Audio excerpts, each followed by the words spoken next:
So Melvin, because he's a smart kid, doesn't have school today for some reason.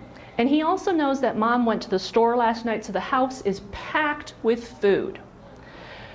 So being a smart kid, he posts on Facebook, "Come on over to my house and let's hang out for a while." So at the end of the conference today, when you go driving home and you start driving down the street to your house, you feel the road vibrating because somebody in the neighborhood has got the bass way too loud. And you're thinking, oh, those neighbors, there they go again. And you turn the corner and you see your house behind cars all out in the road and up on your driveway, and some are even on your lawn. And there's people walking in and out of your house, you don't know who they are. And there's a number of kegs of beer out on your front lawn. And you see your beautiful boy Melvin there with a red Solo cup. And you walk up to him and you say, "Hi Melvin, sweetheart, how are you doing, baby?" Oh, that ain't happening, huh?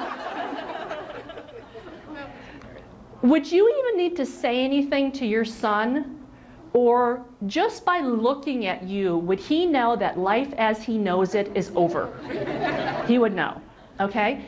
So for the rest of you, what do you think she has done from the time Melvin was a little guy until now that he's 14, that she just gives him a look and he knows, oh, I have messed up so badly?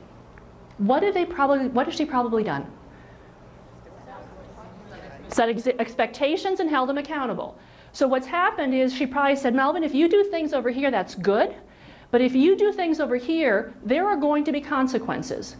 And for whatever reason, when he chose to do things that she said don't do, she reinforced the consequences. So in a workplace, when your organization's values are written as behaviors, not aspirations of feeling, but are written as behaviors, they become tools for your managers to point to when employees are starting to veer off track. And you can point to the values and say, do you think the way that you just spoke to your team member in the lobby in front of our customers is in line with our values?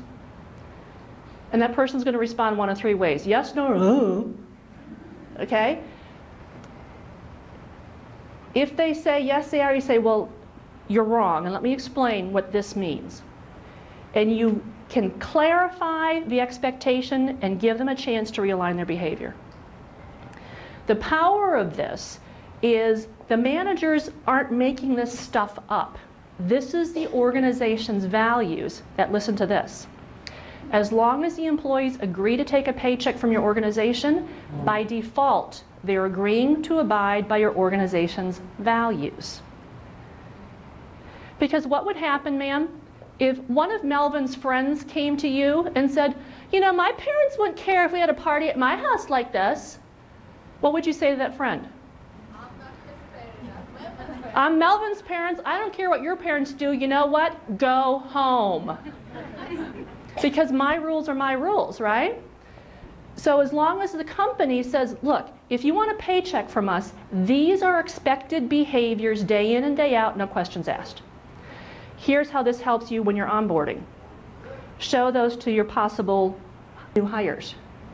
And I promise you they're going to go, okay, whatever. Yeah, that sounds great. Woo! And they won't care until you start to refer to them and use them. Because there's typically not anything earth-shattering on them, it's just very clear.